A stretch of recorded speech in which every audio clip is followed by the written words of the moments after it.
Já estamos de volta para o nosso terceiro bloco do Gazeta Entrevista.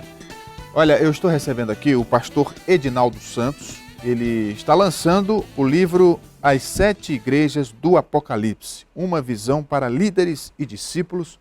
Está aqui em minhas mãos, depois você pode mostrar, Lígia. E, inclusive, o evento de lançamento acontece essa semana, na próxima sexta-feira, não é, pastor? Isso. Como é que vai ser essa programação? Olha, vamos estar fazendo essa cerimônia de lançamento no Hotel Best Western, ali na Avenida do Ceará, próximo à Honda e Véu Acre, ali junto ao antigo Cine João Paulo. Sim, sim. O Hotel Best Western vai ser feito lá às 19h30, vamos estar iniciando. E As 7 Igrejas do Apocalipse, de que trata esse livro? Olha, Venceslau, esse livro é uma abordagem bem atual sobre as 7 igrejas do Apocalipse. É bom lembrar e saber que a abordagem feita pelos escatologistas ao longo da história sempre foi uma abordagem para a igreja na sua totalidade. E aí vemos de diversas formas. A minha abordagem, hoje, verifica a pessoa do líder, especificamente o líder. Líder, discípulo, nesse contexto. Ou seja, é para que a nossa liderança de hoje ela possa fazer uma análise da condução, da sua vida, do seu ministério. Mas é um livro que eu digo que vai até além da vida ministerial e igreja. Pode ser utilizado também por alguém, por um líder, um empresário que esteja conduzindo uma empresa, por exemplo. O livro, interrompendo o senhor, só para a gente entender e tentar colocar para o nosso público que não tem muita familiaridade com o assunto.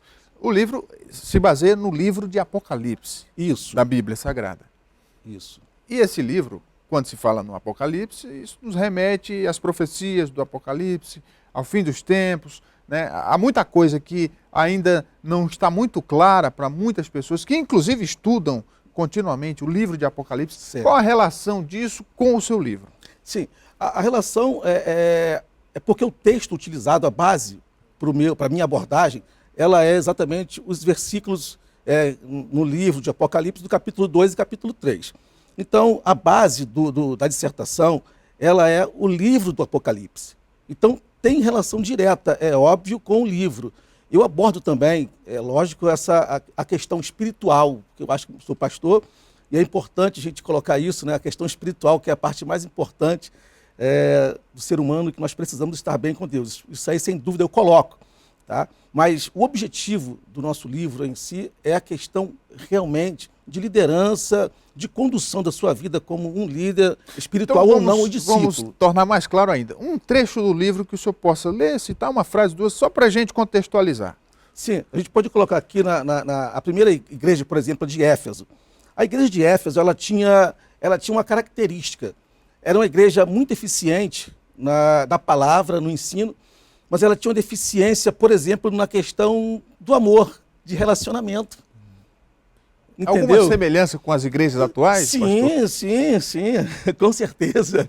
Entendeu? Então, por isso, Venceslau, que eu acho que é um livro que vai tem um alcance muito grande e vai ser de grande valia para o nosso público cristão e também não cristão. Nessa linha, então, que outro exemplo o senhor traz no seu livro que pode melhorar nas igrejas de hoje?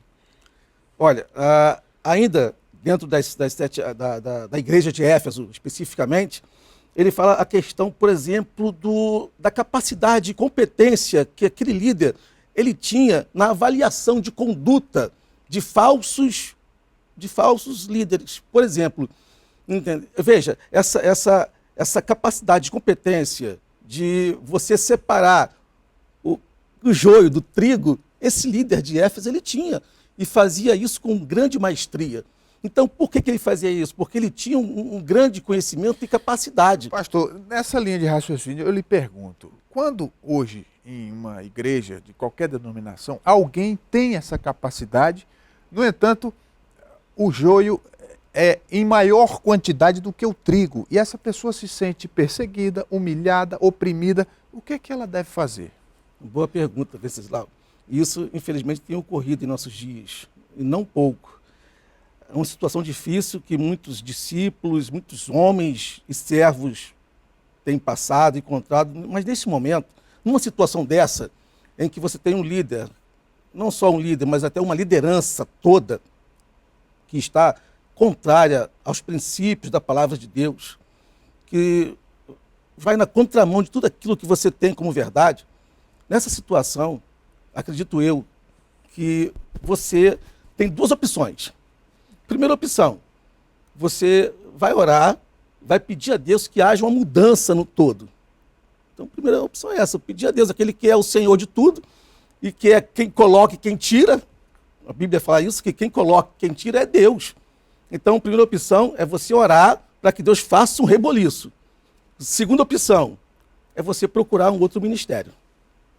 Será por isso que tem tanto ministério surgindo toda semana? Porque a gente sabe que todo dia tem igreja nova abrindo. Como é que o senhor vê essa proliferação das igrejas e tantos ministérios novos? Olha, na verdade, hoje nós temos visto, tem para todos os gostos. Verdade.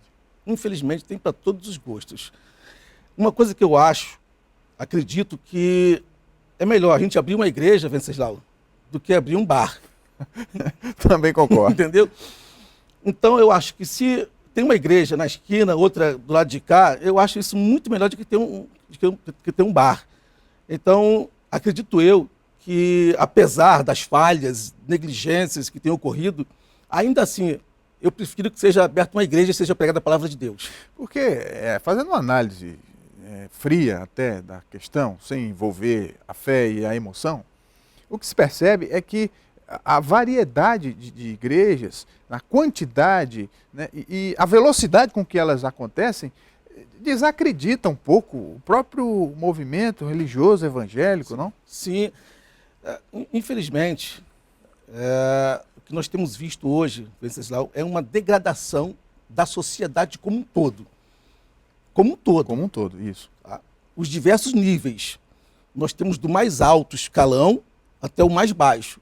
Uma degradação, um declínio moral, político, social terrível. E, infelizmente, tem alcançado até o mundo espiritual, as igrejas. Infelizmente, tem ocorrido isso hoje, sim, é verdade, nós temos visto isso. Hoje, na imprensa, aí, a escrita, o visual, a gente tem visto isso. Quantos escândalos têm acontecido? Mas isso não é o principal. Isso não é o principal. E eu faço a ressalva de que nós também não podemos generalizar. Isso. Quer dizer, tem exceções, mas tem a regra. E a regra é que as pessoas estão seguindo, eu coloco, seguindo Jesus, que foi o precursor do cristianismo. Exatamente, exatamente. Então, a gente deve olhar, porque é mais fácil, às vezes, olhar para o erro do que olhar para o que está certo. Então, nós temos que se espelhar em quem? Não é no pastor que fez errado, mas no pastor que fez certo.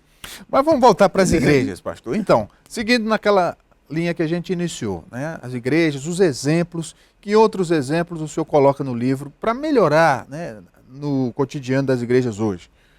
Olha, além do que eu acho fundamental, a questão do ensino da palavra de Deus, porque isso e ao longo dos anos, Venceslau, a gente tem visto que tem caído. Hoje não se busca mais o ensino, não se busca mais aprender os princípios da fé cristã, da palavra de Deus. Não, as pessoas estão esquecendo. Isso é ruim. Usa-se muito pouco a Bíblia nas Muito igrejas, pouco. né? Então nós estamos formando, na verdade, um monte de anãos espirituais biblicamente. Infelizmente, temos líderes de massa guiando um rebanho de anãos no conhecimento teológico. Basta se você se parássemos hoje e fizéssemos uma enquete em muitas igrejas que são gigantescas, verificaríamos que, infelizmente, há uma incompetência muito grande no conhecimento da palavra de Deus. Eu penso o seguinte, né? E é evidente que ninguém é obrigado a concordar comigo, mas aqui é um programa de opinião. Para qualquer atividade que a pessoa exerça na sociedade, ela precisa ter um mínimo de capacitação. Quando se vai para uma área tão delicada, tão específica, tão sublime, que é a fé, que é a sua devoção, eu acho que a capacidade de quem lidera teria que ser ainda maior e muito mais testada, não é? Mas é por isso que eu abordo essa colocação no livro. Essa primeira igreja ela vai abordar exatamente este ponto da necessidade. Se você é um líder, se você tem um chamado, o mínimo que você tem que ter é o conhecimento daquilo que tu prega, ou seja, a Bíblia. E Jesus fala, vocês se corrompem porque não têm conhecimento. Então o problema hoje do cristianismo em muitas igrejas é a falta de conhecimento. A igreja que Paulo pregava, ou as igrejas que ele pregou, tem uma igreja que destacou-se Bereia, porque os bereanos eles eram interessantes. Enquanto o apóstolo falava, eles estavam lá consultando, ver se tinha fundamento aquilo. Hoje não. Hoje o pregador fala, prega, e o pessoal aceita aquilo como a última palavra. Errado. Nós precisamos fazer uma análise da palavra. Está correto? Está batendo? Está de acordo? Essa verificação é importante, nós precisamos fazê-la. Então, essa abordagem eu faço no livro. E isso aí também nos leva à seguinte conclusão. Eu acho que cada pessoa, independente da religião, da igreja que frequenta, é preciso que ela tenha também uma autocrítica, que ela passe a aprender o que é ensinado, que ela coloque em prática, para que ela comece a ter autonomia para caminhar também. Como é que o senhor vê isso? Então, com certeza. A partir do momento que você tem essa capacidade de fazer essa autocrítica, se avaliar, e, sobretudo, Venceslau, porque todo grande líder, ele tem que estar sujeito a opiniões, a colocações daqueles que são liderados por ele. Então, um líder de verdade, ele escuta e avalia. Não, isso aqui está certo, isso aqui está errado. Então, um grande líder, ele consegue fazer essa peneira, separar o que é bom realmente para aquilo que ele está fazendo, não é. É a questão da humildade também, né? Isso. É a humildade que, infelizmente, às vezes falta. Porque, na verdade, se a gente for ver, né, a mensagem de Jesus e tudo que foi ensinado e tudo que o cristianismo tem na sua essência, é muito simples. Demais. É como beber água. Agora, exige sacrifício. E às vezes as pessoas não querem. O que não exige o sacrifício nosso? Então, se você quer ser alguém na sua vida profissional, por exemplo, vai exigir um sacrifício. Tem que estudar, fazer uma faculdade, não é isso? Então, sempre exige. E para quem quer ser o ministro da palavra de Deus, quer ser um pregador, estudar, ler. Porque o chamado divino, ele é real, eu acredito. Eu acho que uma pessoa ela pode ser escolhida desde o berço, mas isso não a impede de estudar, de conhecer e de aprender sempre, né? Exatamente. A ação soberana de Deus, que é exatamente a escolha, ela não anula a minha obrigação como cristão de estudar. Nós temos uma obrigação diante de Deus, nós temos que fazer algumas coisas diante. Por exemplo, quando Jesus ressuscita Lázaro, o que ele fala? Pessoal, vão lá e tirem a pedra, porque isso o homem pode fazer, tira a pedra. E aí depois Lázaro, e ele fala, Lázaro vem para fora, porque a segunda parte, o homem não podia fazer, era coisa dele. Lázaro vem para fora, viu? Então é isso, então a nossa parte temos que fazer. A parte de Deus ele faz bem feito. E no dia a dia a gente vê muito isso, de pessoas que incomodam Deus com cada coisa pequena que a gente fica com vergonha, né? É verdade, nós temos aí de tudo, Venceslau, temos de tudo. Tem gente querendo passar no concurso sem estudar. Pois é, e aposta toda a expectativa em Deus e esquece de fazer a sua parte. Esquece de fazer a sua parte, é isso. Pastor, mas voltando a falar do livro, tem esse evento de lançamento, mas quem quiser se antecipar e adquirir um exemplar, como é que faz? Então, você está tendo em primeira mão, viu? Pois é, eu quero agradecer que o pastor primeira mão me deu tá um exemplar, recebendo. inclusive com uma dedicatória muito bonita. Muito obrigado, pastor. Que isso, olha. Então, esse evento, esse livro, por enquanto, ele vai só ser vendido, vai ser divulgado para público em geral, só depois do dia 16. Vou começar no evento do lançamento, dia 16, sexta-feira. A gente vai começar a vender para as pessoas que quiserem adquirir nesse dia, nessa data. Quero te convidar aqui também, estar conosco, viu? Vai ser naquela data, lá dia 16. Vai ser dia 16 às 19h30 no hotel Best Western. O lançamento do livro. As 7 igrejas do Apocalipse, do pastor Edinaldo dos Santos. Qual igreja que o senhor frequenta, pastor? Eu frequento a Igreja Batista Filadélfia, uma igreja feita para você. Muito bem. Muito obrigado pela vinda, pastor. Mais alguma informação? Sim, eu quero encerrar, quero agradecer primeiramente a Deus pela oportunidade, pelo teu convite de estar aqui nessa noite, conversando um pouco sobre este livro, Apocalipse, as 7 igrejas do Apocalipse.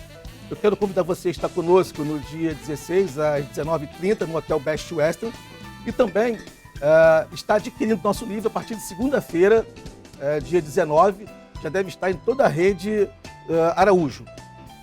Nas livrarias também? Nas livrarias, a princípio, eu não falei com ninguém ainda, mas possivelmente sim.